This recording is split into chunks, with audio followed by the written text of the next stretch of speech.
Hello, today I'm going to be giving my review of The Bluest Eye by Toni Morrison. This is Morrison's first novel, published in, I should know that, 1970, I believe. And pretty critically acclaimed. I mean, Morrison's like the greatest living American author. Yeah. So this is my first Morrison. I had never read, I mean, obviously I'd heard of her, but I had never had the opportunity to read any of her works, and I'm really glad that I started with The Bluest Eye, because it gave me a chance to start where she started. So essentially, The Bluest Eye is the story of Pecola Breedlove, who is a little girl who's described over and over again as being very ugly, who is poor and black and lives in Lorain, Ohio. Her story is kind of told by other people. I don't believe she directly talks until maybe the very end. So I think it's her perspective at the very end. But, yeah. Anyway, it's her story, and kind of more than her story, it's a story of what it means to be black in a white world. And just, there's a lot of stuff going on here. It's very, very interesting and heartbreaking. Overall, I mean, the story, the narrative is heartbreaking.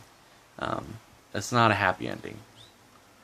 But I think that's, for the most part, true of Morrison's work in general, as far as I understand it. I could be wrong, I'm no expert. But yeah, so her style of writing is very interesting. She's educated and writes in this like very postmodern, kind of fragmented, at least in this work, style that can be daunting, I think, if you go into it not expecting it, but isn't that bad if you really just go through it and take your time and think about who's talking and what's going on. I highly, highly suggest this book for all the ideas it brings up. I don't want to spoil anything in here, which is kind of why I'm being very vague with my analysis. It's difficult for me to not want to ruin things narratively, but talk about the themes. So anyway, I highly suggest you read it. It's fantastic. And I just wanted to give you like a couple little blurbs from the book, to just show you some of the writing. Here it says, if she was cute, and if anything could be believed she was, then we were not. And what did that mean? We were lesser? Nicer, brighter, but still lesser.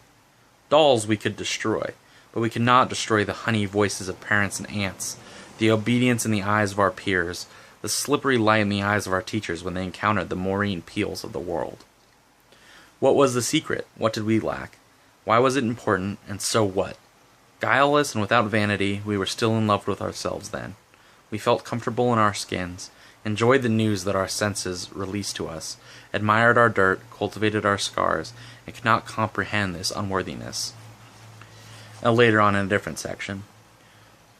The dreadful funkiness of passion, the funkiness of nature,